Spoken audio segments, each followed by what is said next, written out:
So guys अंकुश हाजरार मिर्जा छविटा की पप culture relevant आछे ना माने मिर्जा की पप कल्चर आदौ रिलेवेंट आछे ना माने मिर्जा के निये कि कोनो मिम तैरी होच्छे ना माने मिर्जा ट्रेलर से सब ट्रेलर किछु क्लिप्स केटे कि कोनो मिम टेम्पलेट बनानो हयेछे बा सेगुलो कि तोमरा शेयर करछो बा शेयर कि होच्छे ना माने आदेও कि तोमादेर चोखे पड़ेছে অন্তত আমার তো চোখে পড়ছে না। ঠিক আছে, তবে এটা কিন্তু আজকের দিনে দাঁড়িয়ে একটা কমার্শিয়াল, একটা মাস কমার্শিয়াল ছবির জন্য খুবই খারাপ জিনিস। ঠিক আছে, খুবই বাজে জিনিস। বাট গাইস মির্জা ট্রেলারের মধ্যে কিন্তু সেই পোটেনশিয়ালটা ছিল, সেই অ্যাবিলিটিটা ছিল যে ভাই সেই ছবির কিছু ক্লিপ কেটে মিম টেমপ্লেটস বানানো যাবে, মিমস বানানো যাবে, সেই স্কোপটা কিন্তু মির্জা ট্রেলারের মধ্যে ছিল। বাট ডোন্ট নো ভাই যে কেন মিম ক্রিয়েটার্সরা সেই ক্লিপসকে কেটে কোনো মিমস বানায়নি। অন্তত আমার তো চোখে পড়ছে না। ঠিক আছে, যেহেতু আমি মিম কালচারের মধ্যে আছি বা মিমস আমি এক্সপ্লোর করেই থাকি, তো আমার চোখে কিন্তু পড়েনি। ঠিক আছে, আমার চোখে পড়েনি। বাকি গাইস আজকের দিনে দাঁড়িয়ে কিন্তু একটা মাস কমার্শিয়াল মুভিকে মোটামুটি পাবলিকের দিমাগে বা ইউথের মাইন্ডে থাকতে গেলে সেই মুভিটাকে কিন্তু মিম কালচারের মধ্যে ঢুকতেই হবে। ঠিক আছে, একটা পপ কালচারের মধ্যে ঢুকতেই হবে। আদারওয়াইজ কিন্তু সেই মুভিটা অন্তত সেই ইউথের মাইন্ডেতে গাঁথা থাকবে না। ঠিক আছে, বেরিয়ে যাবে।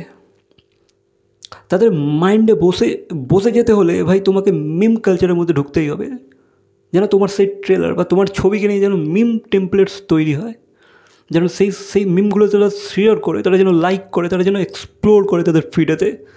এই জিনিসটা হওয়া কিন্তু খুবই দরকার আজকের দিনে দাঁড়িয়ে। ঠিক আছে, আদারওয়াইজ কিন্তু ভাই একটা মাস কমার্শিয়াল মুভিকে ইউথের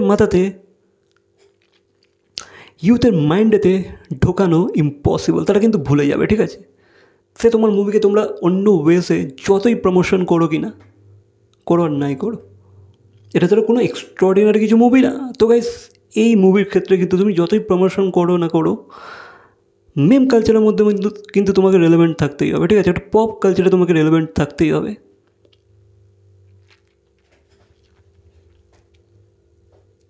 আর এগুলি হচ্ছে আজকের দিনে দাঁড়িয়ে পপুলার ওয়েস। ঠিক আছে, তোমার মুভিকে নেক্সট লেভেল একটা প্রমোশন করানোর জন্যে, নেক্সট লেভেল অডিয়েন্সের মাইন্ডে গেঁথে যাওয়ার জন্যে। অডিয়েন্সের মাথা থেকে বেরোতে দিতে হবে না, মানে বেরোতে দেওয়া যাবে না। ঠিক আছে, সব সময় যেন তাদের মাথায় যেন তোমার মুভিটা থাকে, অন্তত মিমসের মাধ্যমে। ইয়া গাইস, এটা কিন্তু আমি মির্জা ছবিটার পক্ষে মোটেও দেখতে পাচ্ছি না। অন্তত আমার চোখের সামনে তো কোনো মেম আসেই না, কোনো মেম টেমপ্লেট আসেই না। ঠিক আছে, কোনো মেমসই আসে না আমার চোখের সামনে, আসে না। I don't know Y. কেন কোনো মিম ক্রিয়েটার এই মুভির ট্রেলারকে কাট করে কোনো মিম বানালো না? অনেকই তো মুভমেন্ট ছিল যেগুলোকে ভাই ইজিলি মিম টেমপ্লেট বানানো যেত, যেগুলোর মধ্যে হিউমার আছে, সেগুলো কিন্তু ছিল, নেই বলবো না, ছিল। বাট গাইস কেউ কিন্তু বানায়নি। I don't know Y.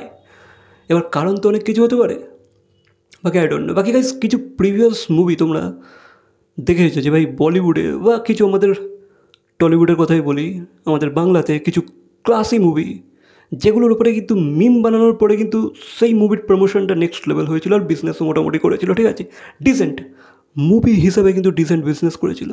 আর কিন্তু মিম কালচারের জন্যে কিন্তু সেই মুভিগুলো একটা চর্চার মধ্যে ছিল। ঠিক আছে, একটা চর্চার মধ্যে ছিল, ইউথের মাইন্ডে গেঁথে গিয়েছিল।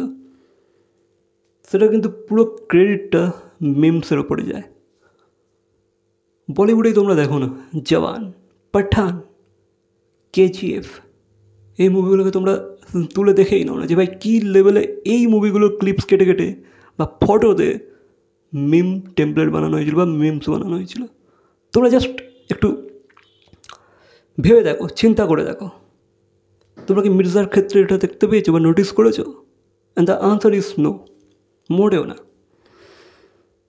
বাকি গাইস যদি সত্যি কথা বলি, মির্জা কি আদৌ সেই লেভেলে বিজনেস করতে পারছে, মানে যেটা অডিয়েন্স বা যেটা রিভিউয়াররা বা যেটা অঙ্কুশ নিজে চিন্তা করেছিল, সেটা কি তারা আদৌ করতে পারছে? দেখো মিথ্যে বললেই বলা যায়, বাট গাইজ যদি জেনুইনলি বলি, যদি ফ্র্যাঙ্কলি বলি, আদৌ কি তারা বিজনেস সেই লেভেলে করতে পারছে? হ্যাঁ, একটা ডিসেন্ট বিজনেস তারা করছে, তারা স্টেডিনেসটা মেনটেন রেখেছে, একটা তারা ভালো অ্যাপ্রিসিয়েশন পেয়েছে অন্তত রিভিউয়ার্সের তরফ থেকে, অডিয়েন্সের তরফ থেকে। বাট গাইজ বিজনেস কি সেই লেভেলে হচ্ছে যেটা যেটা হওয়ার দরকার ছিল এই মুভিটার জন্য? মুভিটাতে তো খুব কম টাকা খরচা করে নেই, একটা ভালো হ্যান্ডসাম অ্যামাউন্ট অফ মানি তারা খরচা করেছে, ঠিক আছে? তো গাইজ বিজনেস কিন্তু সেই লেভেলে হচ্ছে না, ঠিক আছে? এটা কিন্তু মানতেই হবে। তো গাইজ মির্জা কিন্তু পপ কালচারেতে সেই লেভেলে ঢুকতে পারে না, ঠিক আছে? প্রমোশন তো এরা করেছে, বাট গাইজ পপ কালচারে কিন্তু তারা ঢুকতে পারে না, তারা কিন্তু মিম কালচারের মধ্যে ঢুকতে সক্ষম হয়নি। বাকি কিছু করার নেই, দেখা যাক খাদান কতটা পপ কালচারে আসতে পারে বা মিম কালচারে ঢুকতে পারে। Let's hope for the best, let's hope for দেবের মুভিটা যেন মোটামুটি একটা পপ কালচারের মধ্যে এন্ট্রি নিতে পারে, ঠিক আছে? বাকি এই বিষয়ে তোমাদের কি মতামত অবশ্যই কমেন্ট করে জানাবে। আর মির্জাকে তোমরা দেখলে, যদি দেখে থাকো, তোমাদের কেমন লাগলো অবশ্যই কমেন্ট করবে। আর ভিডিওটা ভালো লাগলে লাইক, কমেন্ট, শেয়ার, সাবস্ক্রাইব। তো দেখা হচ্ছে পরবর্তী কোনো ভিডিওর সাথে। Till then,